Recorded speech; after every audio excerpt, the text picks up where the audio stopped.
జీవితం అనేది కలకాలం ఒకలాగా ఉండదు. ఏ క్షణంలో ఏమవుతుందో తెలియదు. ఇప్పుడు బాగుండొచ్చు, ఇంకొక క్షణంలో ఎలా ఉంటుందో తెలియదు.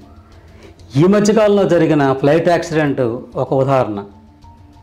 ఎంతోమంది ఎన్నో ఆశలు పెట్టుకుని అమెరికాలో స్థిరపడి అక్కడ గడుపుదాం అనుకున్న వాళ్ళందరి పరిస్థితి చూడండి ఏమైందో. ఫ్లైట్ టేక్ ఆఫ్ అవ్వగానే మొత్తం అందరూ పోయారు, ఎవరో కొంతమంది మిగిలారు.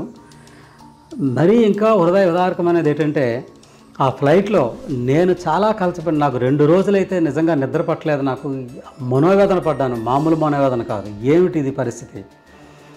ఒక ఫ్యామిలీ అక్కడ సెటిల్ అయ్యి ఇక్కడ అవన్నీ తీసేసి అక్కడ ఇల్లు అన్నీ కొనుక్కొని అన్నీ చేసుకుని తల్లి తండ్రితో పాటు ఒక సెల్ఫీ ఫోటో దిగి పోస్ట్ చేశాడు.